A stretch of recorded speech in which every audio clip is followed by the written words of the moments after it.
Well, my editing skills are crap, but can the same thing be said about 10 Cloverfield Lane? Stick around and find out. Dun dun dun!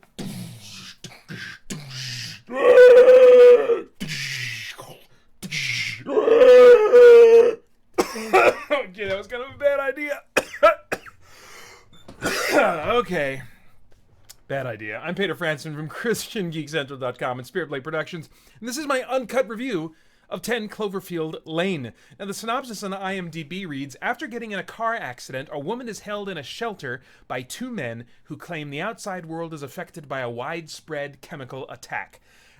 Normally, I read a little bit more of the IMDb synopsis. I actually wanted to just leave it at that. In fact, that much of the setup of the plot wasn't clear to me from watching the teasers, so I kind of hesitate to say too much about the story. I don't want to spoil anything. There might be just some minor spoilers in this as far as like what kind of movie it is, but as far as the plot itself, I think you're safe. Anyway, let's talk about the story, the script, the pacing, because really the promotional materials that I've seen have, even the full-length trailers, have looked more like teasers, and have kept me wondering, like, what kind of movie is this, you know? It's supposed to be some kind of like a spin-off or cousin to the movie Cloverfield, which was a found footage giant monster movie that came out a number of years ago. And it's really interesting because I didn't think that movie was like this huge runaway success that, you know, such that they would want to, you know, use it as a springboard for a movie that is so different from it, and so loosely tied, except in mostly just the name. It's not the same kind of movie. It's not found footage at all. And it's not about giant monsters in the same way that Cloverfield was. This is a super light sci-fi setting, with the exception of roughly a 5 to 10 minute sequence. And I won't tell you where that happens in the movie. That might be a minor spoiler to admit the existence of sci-fi elements, but I think so is the title.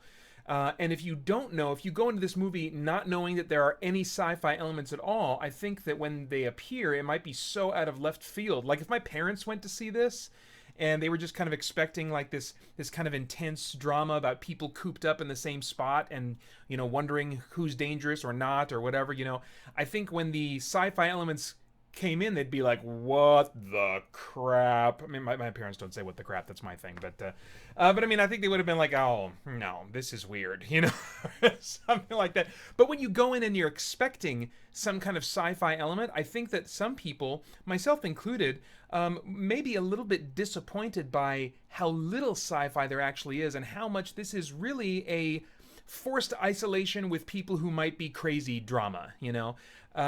And you've seen some of these movies before. It feels like an indie movie in a number of respects. In fact, the idea of there's an apocalypse, and so we're cooped up in this shelter together. I've seen that a number of times in different, you know, sci-fi movies. A lot of them indie movies, and a lot of those I think were done better, that were more interesting than this one. I would be willing to bet money, like 50 to 75 cents even, that this script started with no attachment to Cloverfield, but at some point to kind of get some names, or I don't know what the reasons, you know, who can know the mind of Hollywood, you know, but I wouldn't be surprised at all if this script started out as having nothing to do with Cloverfield, and at some point someone along the way said, hey, why don't we attach this to Cloverfield? Maybe that'll help it somehow, you know? It feels like a small indie movie, but with a couple movie stars instead of just unknowns. The tension for much of the movie seems based on, you know, is he or isn't he crazy? You know, this girl and this a guy that's roughly her age, probably like, you know, 20-somethings or maybe early 30s, I couldn't tell. You know, they're both in this bunker with this guy who built the bunker, and kind of the question throughout the movie is this guy crazy? Or, okay, he's definitely weird. Is he crazy? Or if he is crazy, how crazy is he? You know, what? And I feel like some of that tension is ruined even if you've only seen a single teaser, because I think even in the teasers, it's like, okay, well, something jacked up is going on. It's clearly not just this guy's dreaming up this idea of what happened, you know. So something is going on upstairs, you know, above ground. But even knowing that her captor, which I put in quotes and add a question mark to, that's kind of a question that, you know, you can ponder and wonder about as you watch the movie if you do.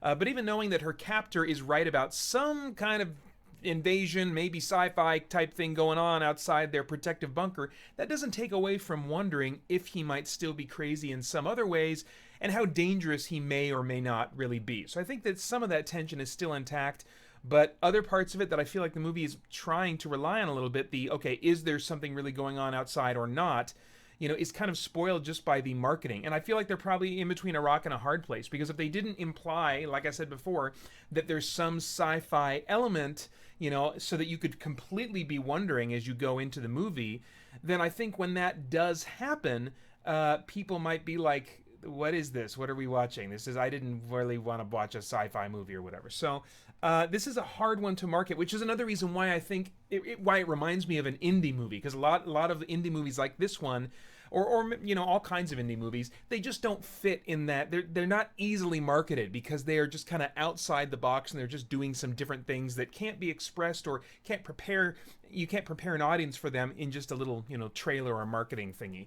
Okay, so let's talk about the cast a little bit. John Goodman plays Howard, the owner of the bunker, and the captor of Michelle, who is played by Mary Elizabeth Winstead. If you don't know her, was the love interest in Scott Pilgrim, and she was also in the Thing prequel. I've really begun to enjoy her as a performer. I haven't seen her do a lot of varied stuff, but I feel like what she does well is this kind of likable, vulnerable kind of female protagonist, and she's more snarky and stuff in Scott Pilgrim, and so what she was doing here was kind of similar to what kind of character she was playing and the emotions that she was playing in the Thing prequel.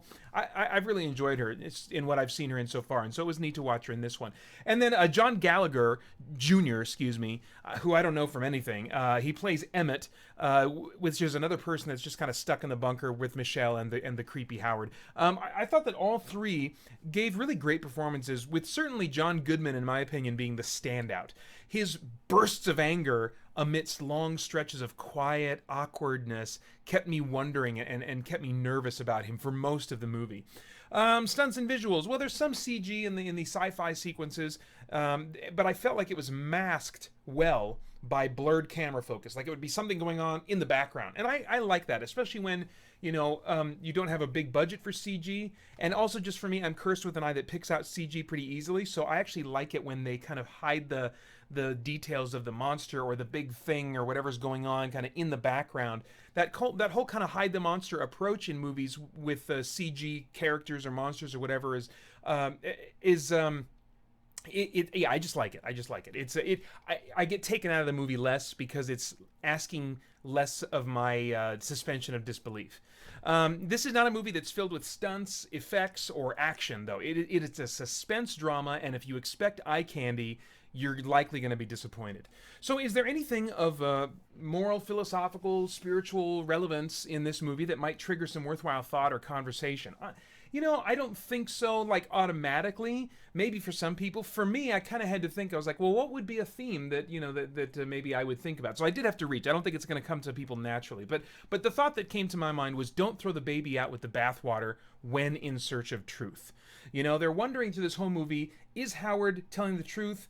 Is he crazy, or is he just weird? Where do we draw that line? What is the truth about this guy, and how much is true of what he's telling us?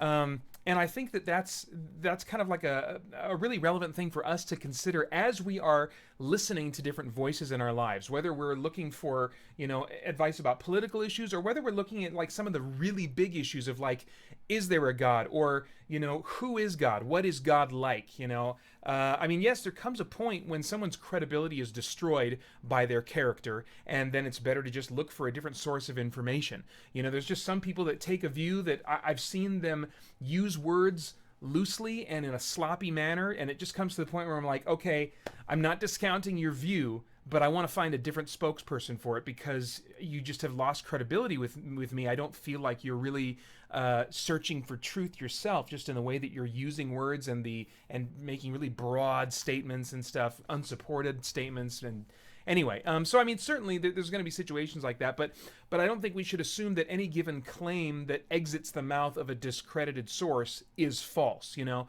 Like saying, well, such and such an atheist is arrogant and petty, so his view on the age of the earth can't be believed. Or this pastor slept with his secretary and embezzled his congregation, so his claim about the reliability of biblical manuscripts can't be believed, you know?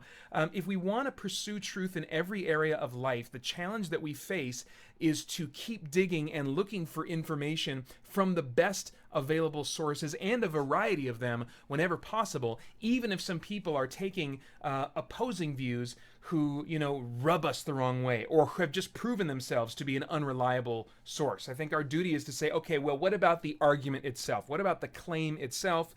Let's get away from this guy. He's obviously not going to be helpful in this pursuit, in my pursuit of truth on this issue. But you know, that doesn't mean that I should just say, well, this guy's a jerk or whatever. You know, I mean, if we do that, then we're going to find it all too easy to just allow our emotions to justify our decision to stop seeking out the truth and then just believe, you know, what we want to. Anyway, this movie is rated PG-13 for thematic material, including frightening sequences of threat with some violence and brief language. I have no idea what your tastes are, but if I was a time traveler, I'd go back in time and say, Pater, skip it. Skip it. If you want a suspense drama that's lacking geek fiction, just a normal, you know, everyday person suspense drama, there are likely better movies on your bucket list. Or even some movies that you've seen already that you could go back to. If you want a suspense drama with a geek fiction backdrop, the geek elements are way too sparse here. So go enjoy some Battlestar again, or go watch an episode of The Walking Dead, or something that has that geek setting backdrop just a little bit more commonly in the mix. Or take a chance on an indie sci-fi drama that you haven't seen. There's just not enough originality here to justify a lost evening for you. So anyway, that's it. Those are my thoughts. I'd love to get yours in the comments below. You can also support this channel by visiting spiritblade.com and seeing what kind of goodies we have for Christian geeks there. Please do like, share, and subscribe if you like this video and want to share it and want more videos like it. And then go over to christiangeekcentral.com for a ton more content and community. And I hope you'll join us there soon as we continue to geek out. And see when I'm putting this up here, that's when I should be like, while I'm covering my face, I should be looking where you can't see my eyes down here and finding the button and getting it ready so it's all good to go as soon as I say seek the truth.